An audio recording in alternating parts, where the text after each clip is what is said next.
paz do Senhor Jesus. Quem está feliz com Jesus, diga glória a Deus. Aleluia. João capítulo 2, Evangelho de Jesus conforme escreveu João. O Evangelho é na versão do evangelista João. Então o Evangelho é de Jesus. Mas, segundo a ótica de João, capítulo de número 2. Louvado e engrandecido seja para todo sempre o nome do Senhor Jesus. É sempre uma honra inenarrável estarmos aqui para ministrarmos a santa, poderosa e expressiva palavra de Deus. Mas não só por isso, porque aqui a gente tem amigos que Deus nos deu. Eu não sou velho, né? Mas eu já pregando eu sou velho pra caramba. Eu estava falando ali com o pastor Marcos Fernandes. Desde já agradeço meu amigo pastor Marcos Fernandes pelo convite. A gente prega aqui desde 2010, há 13 anos atrás, né? Desde a época do antigo templo. Pastora Sônia também, Deus abençoe. Toda a família não está aqui, está em Caxias, acredito eu. Pastor Lucas, Luciana, Marco Júlio está aqui, já falei com ele. Casey, pastor Ezequiel também, um abraço nosso, deve estar pela internet. Késia e Felipe, lá no Rio Grande do Sul, Deus abençoe toda a família de maneira extraordinária. Irmã Sânia Ambrósio, pastor Márcio. E eu estava falando do pastor Marcos Fernandes do João Pedro, né? Eu falei, nossa, como o João Pedro cresceu, eu me sinto velho quando eu olho para o João Pedro. Quando eu vinha pregar aqui há 3 anos atrás, ele era um garotinho, agora ele está louvando aqui, já é homem, né? Com barba. Né, pastor? Olha aí. Eu estou me sentindo quase pastor Eliseu Menezes, né?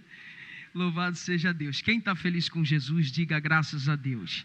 Está comigo a mulher mais linda do planeta. Toda vez que eu venho aqui, ela vem comigo. Deixa Deus te usar aí. João capítulo de número 2 diz assim: E ao terceiro dia fizeram-se umas bodas em Caná da Galileia, e estava ali a mãe de Jesus. E foram também convidados Jesus e os seus discípulos para as bodas. E faltando o vinho, a mãe de Jesus disse-lhe: Não tem vinho.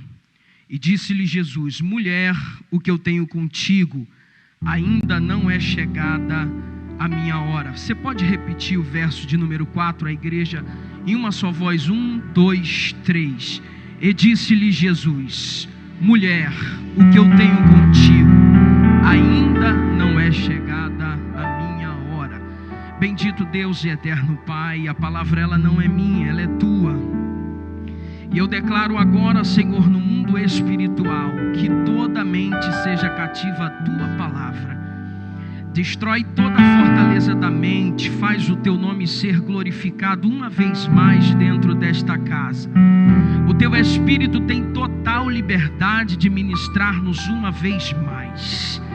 Que sobretudo, Senhor, dentro desse espaço geográfico e dentro deste canal do YouTube, onde agora essa mensagem chegar, que pessoas sejam impactadas pelo poder da tua palavra, com a única finalidade do teu nome ser com exclusividade glorificado.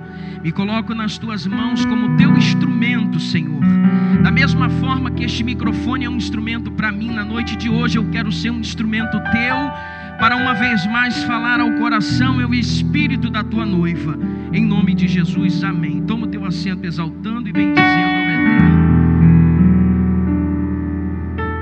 Se você quiser só um pouquinho abaixar aí, bem quentinho aí.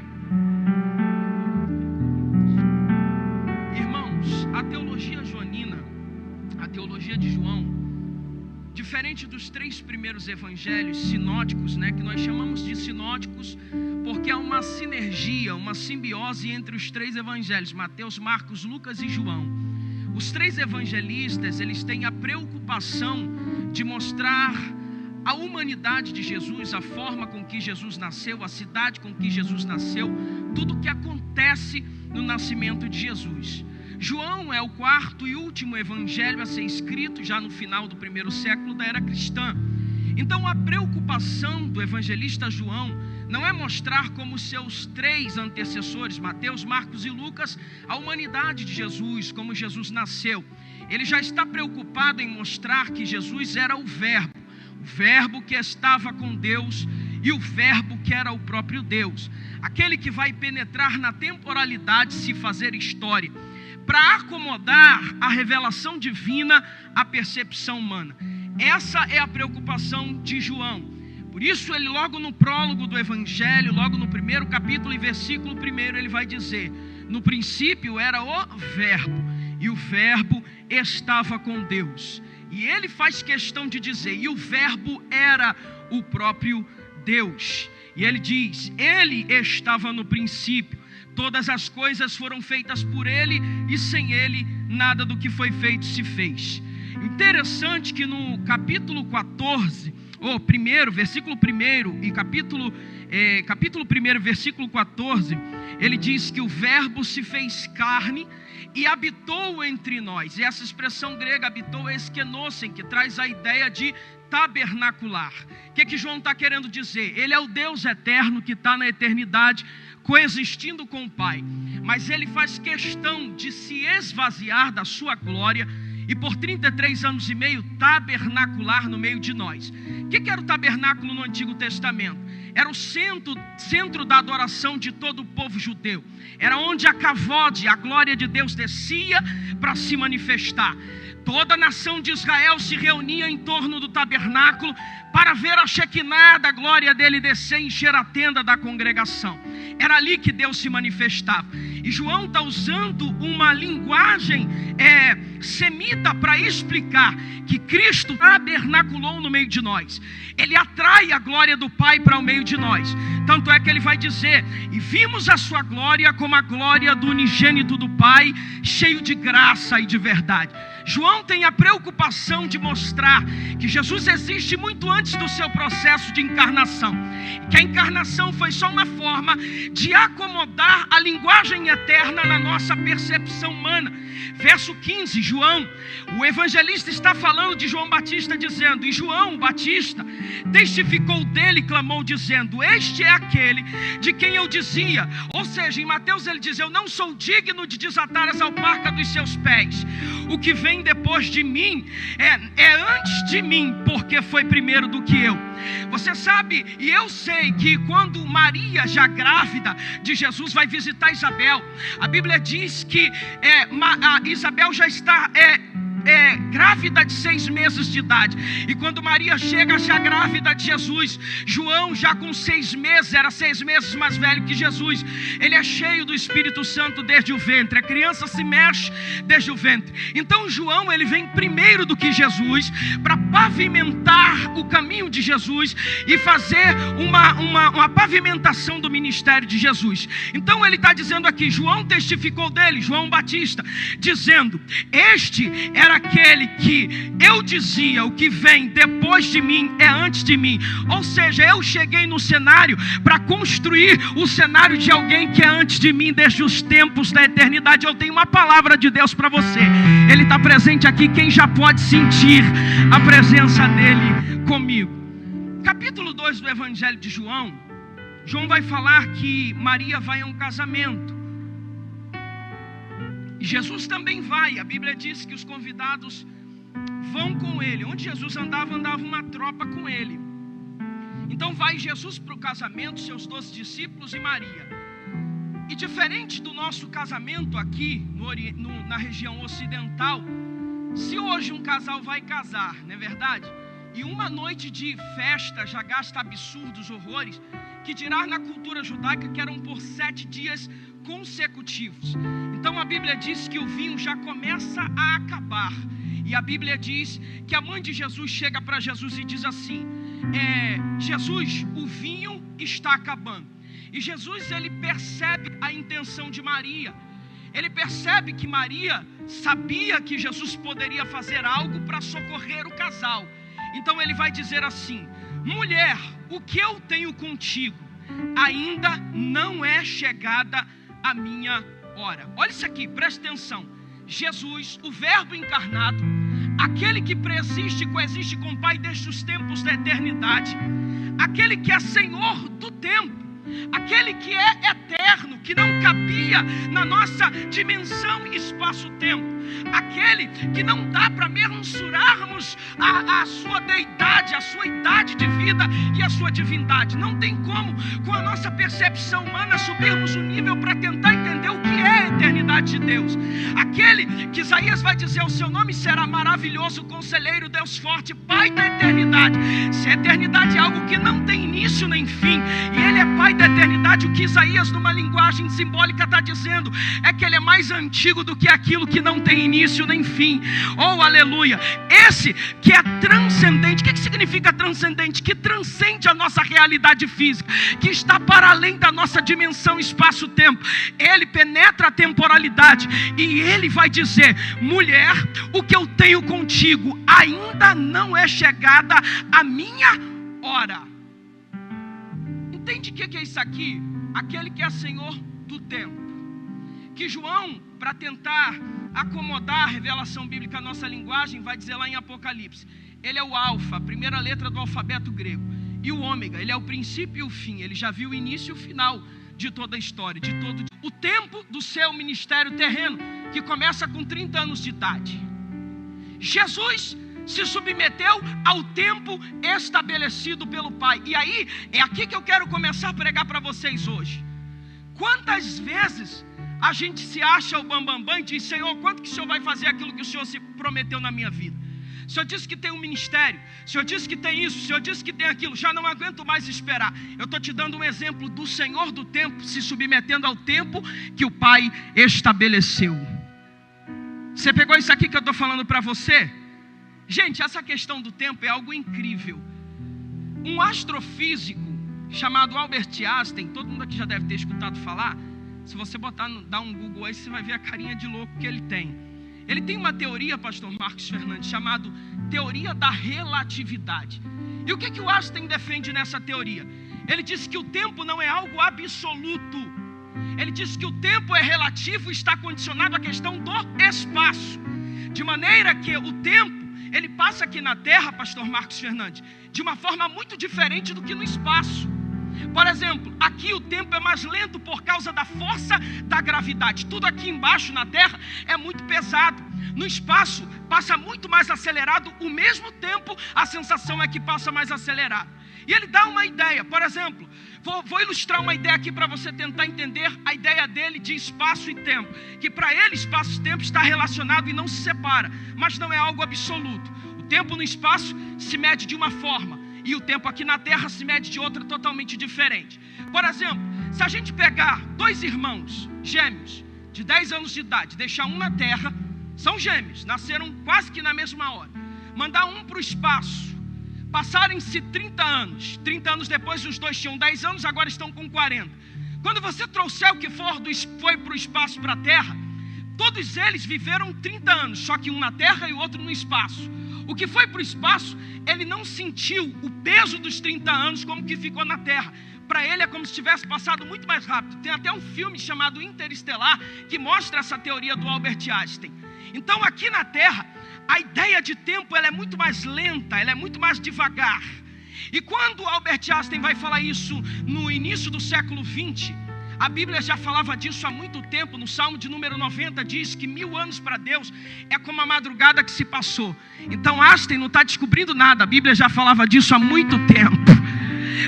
Na segunda epístola de Pedro, capítulo de número 3, versículo 8, diz que para Deus 1000 anos é como se fosse um dia, e um dia como 1000 anos. Então é desse Jesus que eu estou dizendo, de um Deus que se movia numa dimensão de tempo completamente diferente da nossa dimensão. Ele vem pisar a nossa realidade e ele se submete ao tempo que o Pai estabeleceu. E se Jesus, que é Rei dos Reis e Senhor dos Senhores, se submeteu ao tempo de Deus na sua vida, quem sou eu e quem é você para não esperar o tempo daquilo que Deus disse que ia fazer na sua vida? Então aguarde e espere o tempo de Deus. Quando Deus te faz uma promessa, da promessa ao cumprimento dela, pastor Marcos Fernandes, ele já estabeleceu o tempo, dia, hora, minutos, segundos, já está tudo certo para cumprir. O problema é a nossa agonia humana em não querer esperar esse tempo. Eu estou te dando um exemplo de alguém que se submeteu ao tempo. Por exemplo, Abraão, 75 anos de idade. Tu terás um filho, e desse filho eu te farei uma grande nação. No outro dia Deus cumpre a promessa, sim ou não? Não. Quer dizer, Deus prometeu hoje, no outro dia Isaac nasceu? Não. Quantos anos esperando? 25 anos esperando uma promessa. Ele tinha 75, quando Isaac nasce ele tem 100, 25 anos esperando uma promessa. Davi, o óleo cai sobre a cabeça de Davi, tu serás rei de Israel. No outro dia ele ascende ao trono, pastor Paulo Moraes? Não, ele tinha 16 para 17 anos de idade. Quando que ele ascende ao trono? Em Hebrom, com 30 anos, são 13 anos esperando uma promessa a se cumprir. E detalhe, quando ele acende no lado de Hebrom. Ele não assume toda a nação de Israel. Só depois de 7 anos que ele assume toda a nação de Israel. São 20 anos esperando o tempo de Deus. José tem 2 sonhos, sol, lua, e 11 estrelas se curvam diante dele. No outro dia Deus fez José governador do Egito. Não, teve que passar e se submeter à questão do tempo. Caleb, a terra que pisou o teu pé será tua e de teus filhos em herança perpetuamente. No outro dia Caleb toma posse da terra. Não, 45 anos esperando uma promessa. Eu vim aqui nesta noite debaixo de uma palavra da eternidade dizer: eu não sei quanto tempo você tem esperado uma promessa. O que eu sei é que o teu Deus, ele não tem problema de caráter. Se ele disse que vai fazer, o tempo pode ser um problema para você. Para Deus nunca, debaixo de uma autoridade, dizer vai cumprir. E quando cumprir, você precisa estar pronto para receber com plenitude aquilo que o Espírito de Deus diz que te daria. O nosso maior problema, pastor Marcos Fernandes, o senhor sabe que a geração mais antiga, ela não tinha muito problema em esperar a questão do tempo. Esperar sempre foi uma coisa muito chata, né? Mas o nosso maior problema da geração atual é que tudo é muito rápido. A nossa geração hoje está com fome, não tem nada preparado para comer. Ele liga no iFood, 10 minutos as coisas já chegam. Quando não tem um miojo que você bota ali rapidinho faz, a pipoca de micro-ondas. É a geração do imediatismo, que já não sabe mais esperar o tempo de Deus. Só que ninguém escapa do tempo de Deus. Ele já estabeleceu o dia e a hora para cumprir na tua vida. E se o Filho de Deus esperou o tempo do Pai, quem sou eu e você para fazer diferente? Eu não vim aqui te iludir, irmãos, porque hoje a gente tem visto em várias denominações o evangelho do abracadabra, pastor Paulo Moraes. É do start já, a vitória vai vir, a chave vai vir. E o crente fica ali aquele tempo todo esperando. E com Deus as coisas não acontecem da noite para o dia. Não que Deus não possa fazer, porque se Ele quiser, Ele instala e coloca na tua mão agora. A questão não é você receber do dia para a noite, é você estar preparado para aquilo que Deus vai colocar nas tuas mãos. Por exemplo, pastor Marcos Fernandes, Maria é a filha do Lucas, não é? Ela tem quantos anos agora? 5 anos? 4 anos. Se a Maria chegar para o pastor Lucas, estou dando um exemplo para você entender, e falar assim: papai, meu sonho é dirigir o carro, me dá a chave do carro. Ele vai dar para ela sim ou não? Por quê? Porque ela ainda não está habilitada para dirigir, para conduzir. No mundo espiritual também é assim. Antes de Deus colocar algumas coisas na tua mão, Ele vai te preparar para isso. Ele vai te habilitar para isso, para receber aquilo que você tem que receber. Ela vai um dia dirigir, um dia ela estará pronta, mas até chegar aquilo, ela vai ter que passar por um longo processo. Qual o problema da nossa geração? É que ela não sabe esperar os processos de Deus. E Deus está dizendo: eu não sou menino, eu não sou moleque, eu não boto nada grande na mão de ninguém sem antes treinar ele como um bom soldado e preparar o coração dele. Sabe por quê? Porque quando eu fizer aquilo que eu vou fazer na vida dele, ele vai saber que o segredo não é ele, mas a minha unção que está sobre a vida dele. Eu não esqueci João 2 não, vou voltar para lá, tá? Eu gosto de hermenêutica e exegese. Eu vou voltar para João capítulo de número 2. Mas tudo na nossa vida tem um tempo. E eu vim aqui nesta noite te conscientizar sobre nessa manhã. Noite é que a gente prega mais de noite, né? Já está na veia. Nessa manhã, para te conscientizar de 2 coisas. Primeiro, a questão do tempo. Não é chegada ainda a minha hora. Jesus se subordinou ao tempo. Está no texto, não estou inventando nada. João capítulo 9, pastor Marcos Fernandes. A Bíblia fala de um cego do tanque de Siloé. E a Bíblia diz que ele não é o Bartimeu. Ele é aquele que Jesus cospe na terra, faz um lodo, passa nos olhos e manda ele se lavar no tanque de Siloé. E a Bíblia diz que os discípulos chegam para Jesus e perguntam assim: Jesus, quem pecou? Ele ou os pais para que nascesse cego? É o único que a Bíblia diz que é cego de nascença. E aí Jesus vai dizer: nem ele pecou, nem os pais pecaram, mas nasceu assim, para que nele se manifestasse a obra de Deus, a glória de Deus. Então eu estou dizendo, pastor Marcos Fernandes, que vão ter pessoas que vão nascer com certas comorbidades, para a partir daquilo ali o nome do Senhor ser glorificado na vida delas. Tem pessoas aqui que têm marcas profundas na alma e está dizendo: Senhor, por que eu nasci assim? Por que eu vim dessa forma? Por que eu sou diferente? Deus está dizendo: é aí que é o processo de mais vergonha na tua vida que eu vou usar para fazer o meu nome ser glorificado na tua vida. Agora tem que se subordinar a questão do tempo. Alguém nasce com uma enfermidade, pastor Diogo, só para o nome do Senhor ser glorificado na vida dele. E aí é interessante que Jesus cura ele, cospe na terra, passa lodo nos olhos dele, manda ele se lavar, ele volta vendo. Os escribas e fariseus, movidos de inveja, começam dizendo: ué, esse cara não dizia que era cego? Não, mas ele era. Mas agora ele vê. E aí, como é que é isso? Lê todo João 9, você vai ver. Há uma discussão. Os caras, ao invés de se maravilharem pela cura, não, eles estão preocupados, porque o cara dizia que era cego, agora ele está vendo. Como pode? Ah, foi Jesus. Mas quem é Jesus? Como ele é? O cego diz: eu não sei, eu era cego. Sei que ele cuspiu na terra, fez um lodo, mandou me lavar. Então eu não vi a cara dele, eu era cego. Só que quando eu me lavei, eu voltei vendo. A cara eu não sei quem é, mas a voz eu reconheço se eu ouvir em qualquer lugar. A Bíblia diz em João 9 que mandam chamar os pais do cego. Era cego de verdade? A mãe diz: era. Até ontem era cego.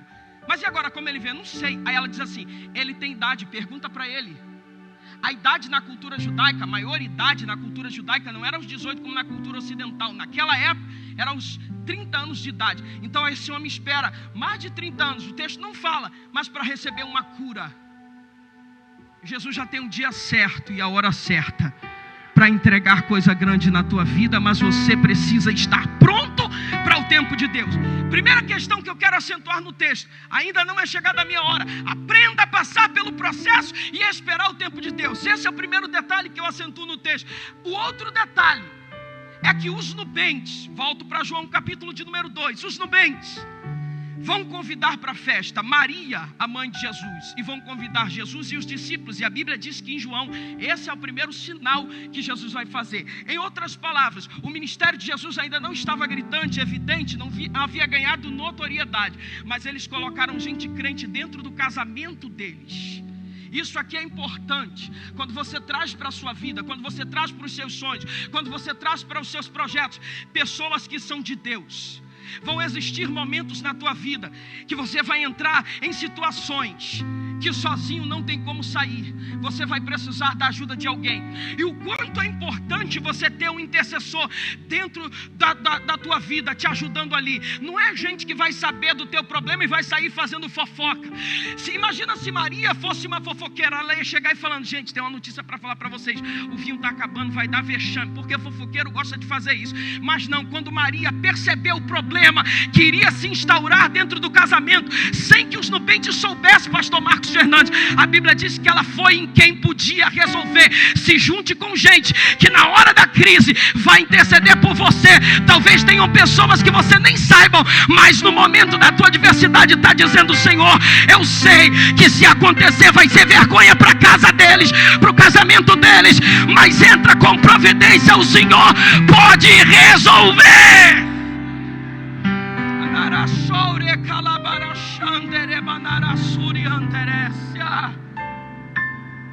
Maria vai interceder.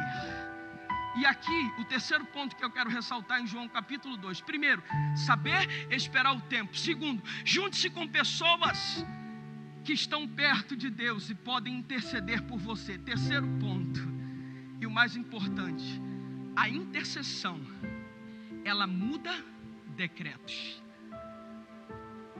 Eu estou dizendo, que o texto diz, Jesus diz: ainda não é chegada a minha hora, mas por causa da intercessão de alguém, alabai de orehes, hanarachoremanas, mudam-se decretos. Tem gente, pastor Marcos Fernandes, que está na terra tentando resolver o problema, e o que acontece?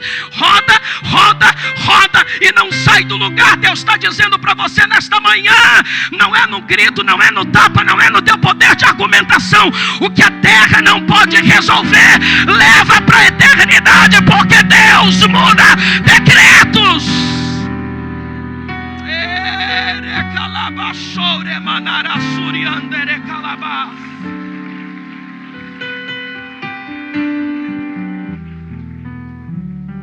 Eu tenho N exemplos na Bíblia para te mostrar isso.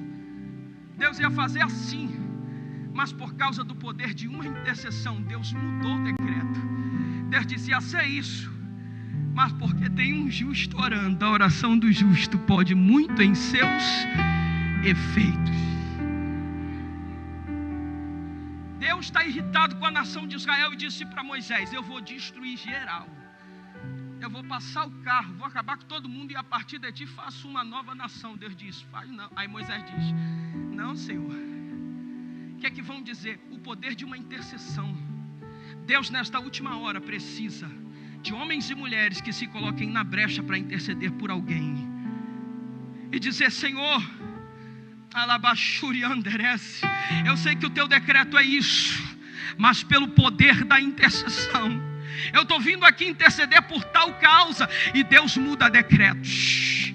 A Bíblia fala que Ezequias recebe a sentença: arruma a tua casa porque vai morrer. A Bíblia diz que ele vira para a parede e começa a interceder. E por causa da intercessão, Deus vai acrescentar mais 15 anos de vida. Talvez alguém tenha entrado aqui e está dizendo: Senhor, esse é o decreto, não tem mais jeito, acabou. Ei, querido, existe uma arma poderosa no mundo espiritual chamada oração. Isso aqui não é clichê de pregador. Isso aqui é quem tem experiência com Deus. Quando você bota o joelho na terra, Deus bota o céu de pé para resolver a tua questão.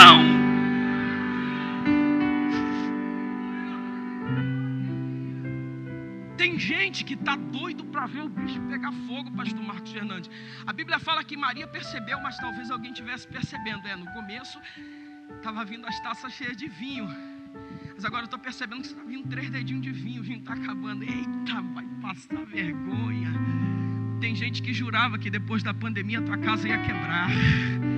Tem gente que jurava que depois da pandemia tua empresa ia quebrar. Tem gente que jurava que depois da pandemia teu ministério acabaria. E Deus está dizendo: só acaba se não tiver intercessão. Porque enquanto tiver joelho na terra para orar, o céu está de pé dizendo: é só o início de um novo tempo que eu vou trazer para a vida dele, para a vida dela. E o interessante, pastor Paulo Moraes, é que quando Deus entra em cena, ele entra para confundir especialistas. Especialista. Eu estou dizendo que o poder da intercessão é algo tão poderoso que quando Deus fizer o que ele disse que vai fazer na tua vida, vai ter especialista dizendo: não, isso aí está errado. Quando o mestre Sala prova, a Bíblia fala que ele pega as 6 talhas de pedras, enche de água. Jesus manda encher as talhas de pedra. Na verdade, aquelas talhas de pedra já era algo que existia em toda a festa judaica para o ritual das purificações dos judeus. E aí a Bíblia diz que Jesus transforma a água em vinho. Você conhece a história. E a Bíblia diz que quando o mestre Sala provou, ele diz: cara, aqui tem uma falta de ética tremenda que está acontecendo aqui. Que falta de ética? Porque geralmente você pega o melhor vinho, bota na frente, e depois, quando já está todo mundo alegre do vinho, já não está mais discernindo o que é A, o B, o C, a gente vem com o pior.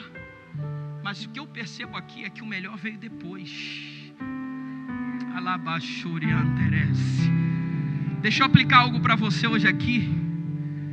Talvez você esteja confiando nas tuas habilidades, e Deus está dizendo: dependa de mim, confia no meu caráter. Entenda que eu sou o Senhor, que quando eu faço eu confundo especialistas. Eu vou deixar gente que acha que sabe de boca aberta dizendo: nunca provei algo semelhante. Deus está querendo trazer um novo tipo de vinho para a tua vida. Mas para isso você precisa convidar o Senhor para dentro do teu casamento, para dentro da tua casa, para dentro da tua família, para dentro dos teus projetos. Quando o Senhor está dentro, pode ficar tranquilo que quando Ele faz para confundir. Especialistas, tudo está no poder da intercessão.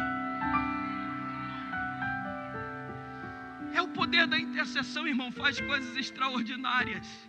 Mas não só o poder da intercessão, mas o fato dos nubentes terem convidado Jesus para dentro do casamento.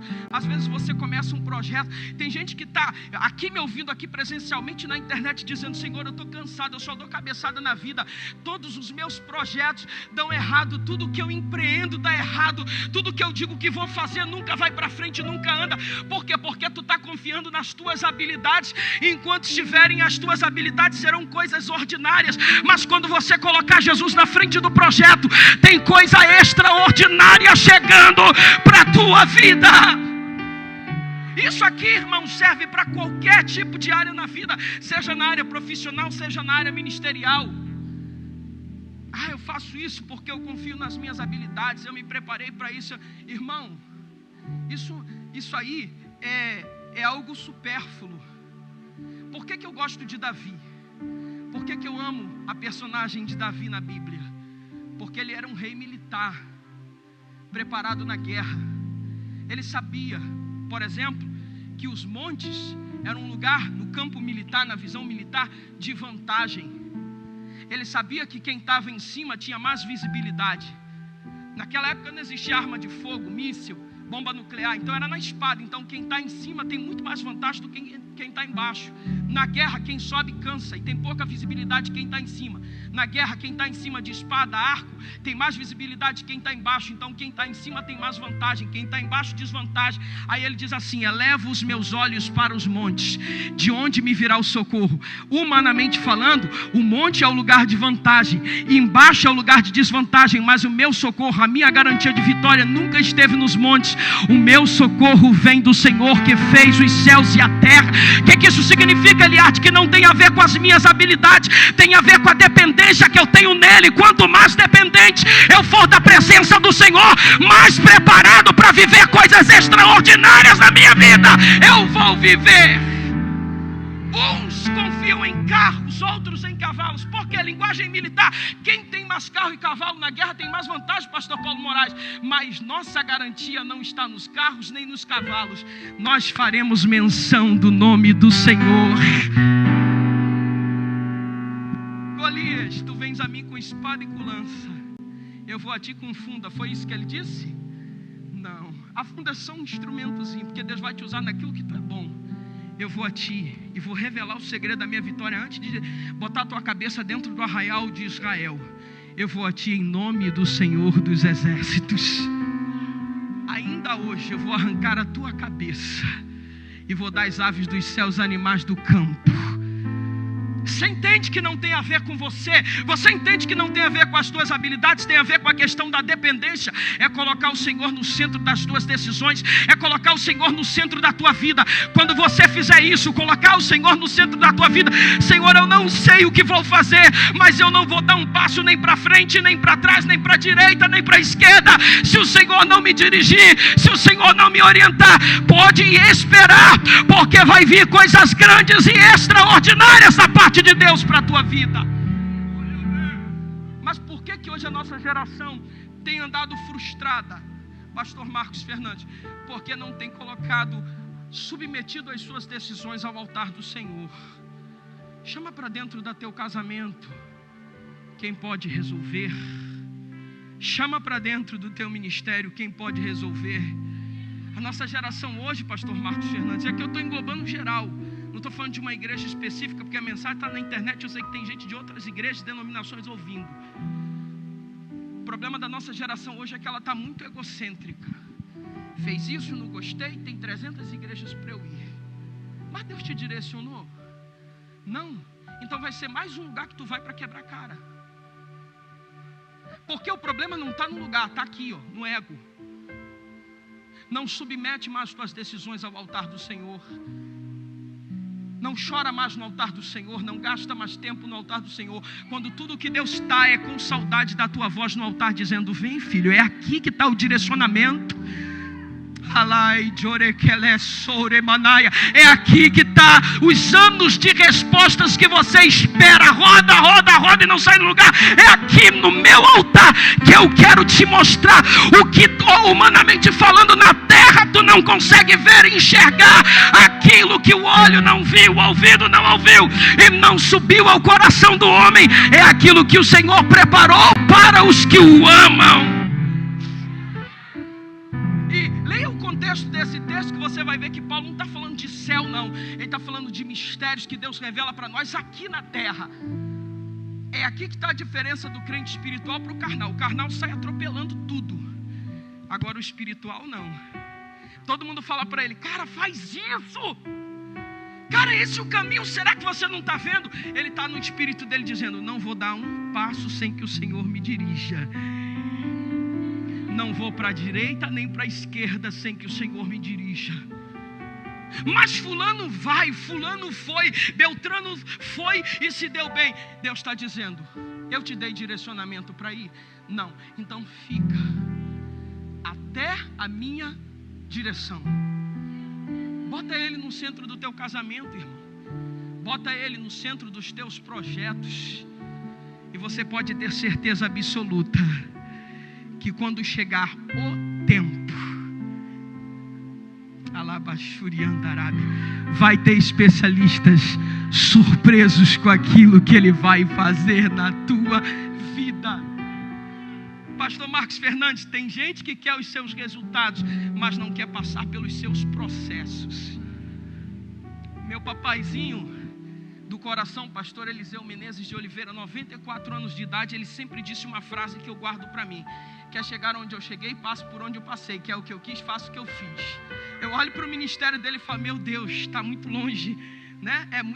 É caminhada, né, irmão? Só de ministério dá o dobro da minha idade. Então eu paro e observo e falo: meu Deus, mais 94 anos com o ministério intacto daquele jeito. Eu preciso olhar para pessoas que vão ser referências para a minha vida. O senhor é uma, tá, pastor? O senhor é uma grande referência na minha vida.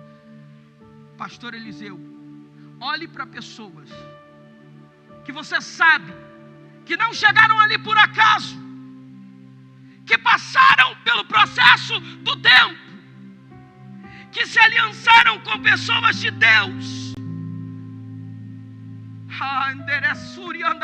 que descobriram o poder da intercessão. Não sai fazendo subordinado ao teu ego. Não, eu sou assim. Não quer, eu vou tal e vou fazer o que eu quero, porque quem manda em mim sou eu. Aí Deus diz: vai, depois que quebra a cara, vem para cá. Deus está falando para alguém aqui: espere o tempo. Agora, sobre o tempo, eu comecei falando do tempo. Falei do tempo, falei de andar com pessoas que intercedem, pessoas de Deus, e falei sobre o poder da intercessão. Agora, sobre a questão do tempo, é o processo mais difícil. É o mais difícil, porque dentro desse processo do tempo, Deus não te fala, Ele fica caladinho, Ele fica só: vamos ver se Ele vai fazer. Imagina Davi sendo perseguido. A Bíblia diz que Saul perseguia Davi em todos os limites de Israel. Olha isso. Saul perseguia Davi em todos os limites dos territórios de Israel, ao ponto de Davi ter que ir morar em Ziclag, terra dos filisteus. Aí Deus faz assim: vou botar Saul na mão de Davi, vamos ver qual vai ser. Imagina se Davi quisesse dar celeridade ao processo, porque Jonatas, o filho, era amigo de Davi. Ele era o sucessor direto do trono de Saul, mas ele entendia: é ele que é ungido do Senhor, ele que vai ser o rei. O Jonatas não tinha problema de vaidade, ele sabia o seu lugar. Então Deus bota Saul na mão de Davi, e Davi podia chegar lá e matar logo ele para tomar o trono. Mas quando tu sabe quem tu é em Deus, tu não precisa atropelar ninguém. Tem gente que está tentando usar dos seus próprios métodos para chegar em determinados lugares. Irmão, o que é teu, que Deus disse que vai te dar, acalma o teu coração, porque vai chegar. Alguém pode tentar dizer, eu vou parar. Vai. Tu pode tentar parar o homem, mas o Deus que chama o homem, ninguém para. E quando Deus diz, vai chegar e acabou. Deus está falando para alguém aqui. Aprenda a esperar o tempo de Deus. Porque quando chega o tempo, tudo converge. Quando chega o tempo, você não vai precisar dar um passo, porque tudo vai chegar. Quem entende o que Deus está falando? Ah, mas fulano fez isso contra mim, eu vou devolver. Deus está dizendo, devolve não. Deixa que eu devolvo. Mas falaram isso aqui de mim, eu vou falar também. Deus está dizendo, fala não, deixa que sou eu quem te justifico. Tem gente que está dizendo assim, pastor Marcos Fernandes, quando Deus me exaltar, eu vou pegar minha vitória e vou esfregar na cara de um monte de gente. Deus está dizendo, vai ficar na prova mais um tempão, porque você precisa entender que tudo que eu faço chegar de grande na tua vida não é para o teu louvor, é para a honra, louvor e glória do meu nome. As pessoas vão olhar para você e vão dizer, é Deus na vida dele, é Deus na vida dela. Se não fosse Deus na vida dela, Saul já tinha matado. Se não fosse Deus na vida dele, Saul já tinha matado, mas não mata. Por quê? Porque ele sabe esperar o tempo. Ele anda com gente de Deus e ele sabe o poder que uma intercessão tem para mover o céu e fazer o nome dele ser glorificado na tua vida. Fica de pé nesta noite, adorando e bendizendo o nome do Eterno.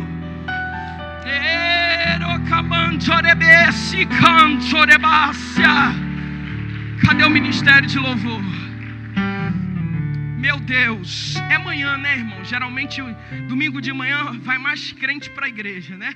Escola Bíblica Dominical, a gente espera que tenha mais crente. Mas, eu não posso deixar de orar por pessoas que talvez tenham entrado aqui essa manhã, ainda não tenham entregado sua vida ao Senhor Jesus, ou esteja afastado dos caminhos do Senhor Jesus. Sai do teu lugar e vem aqui à frente. E também queria chamar os irmãos que foram tocados por essa palavra. Sai do seu lugar e vem aqui à frente, eu quero orar por você. Eliardo, eu fui tocado, essa palavra falou comigo. Então sai do teu lugar e vem aqui.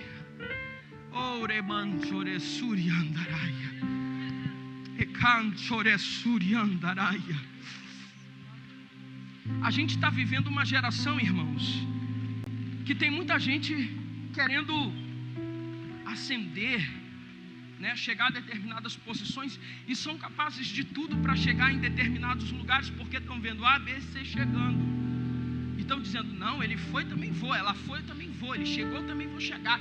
E não sabe qual é o segredo. Eu estou te liberando aqui 3 segredos essa manhã. E dizendo, Deus tem algo grande para realizar na tua vida.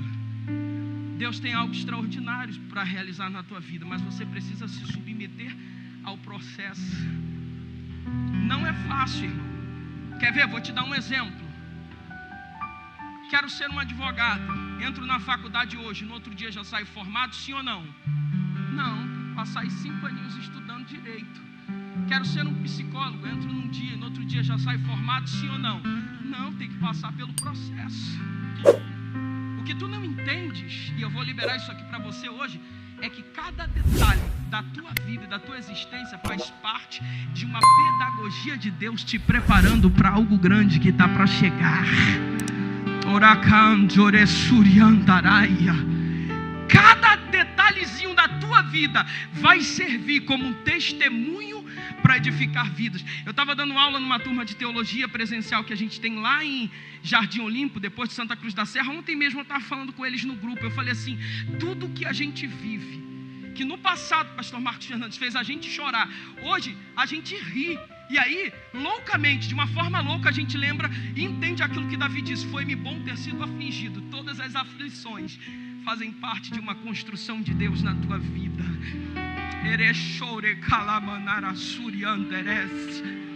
Entenda o que Deus está falando contigo aqui.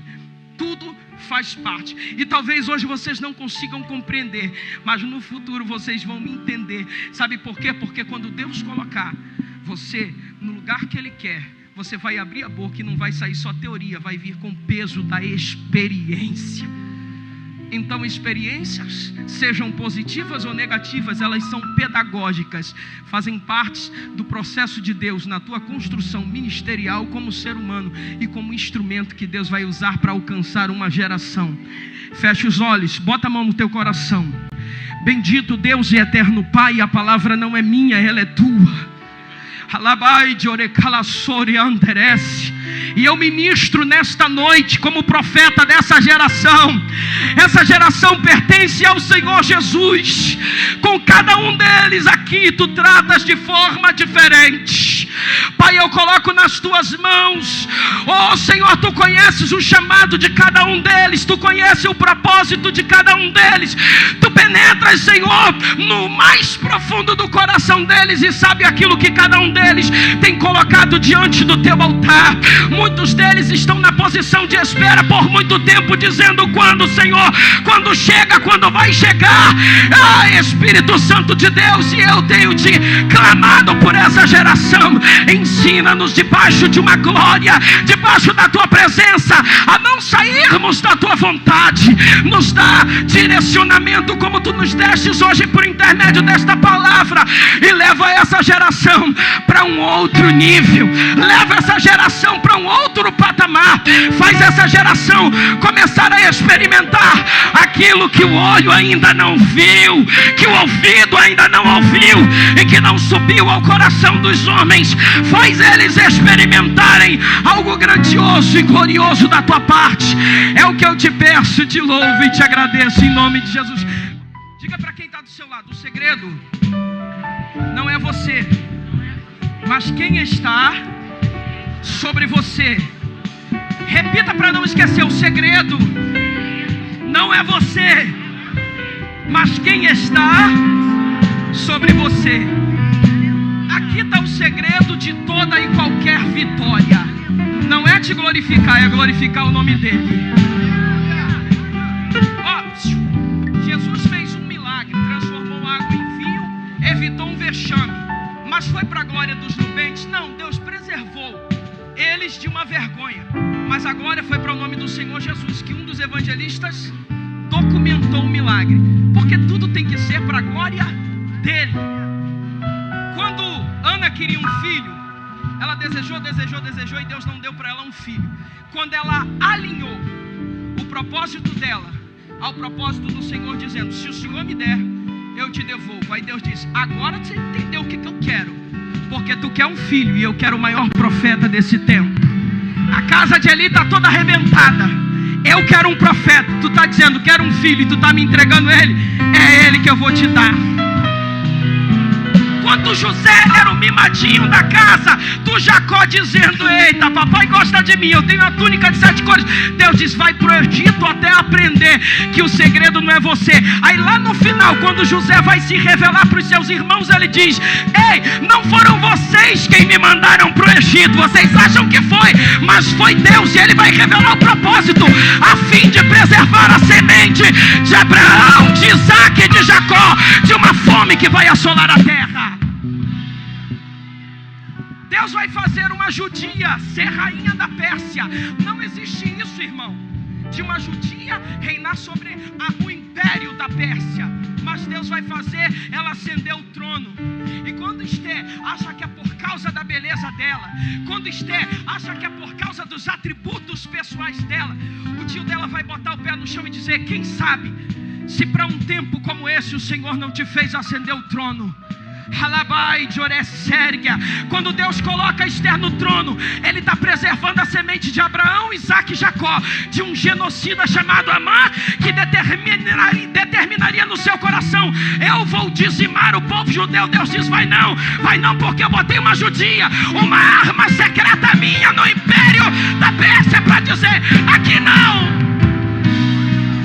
O que você quer dizer com isso, pregador? O propósito é maior do que eu e você. Há um propósito maior, e se você entender isso, você estará pronto para viver coisas extraordinárias da parte de Deus na tua vida. Assim te diz o Senhor.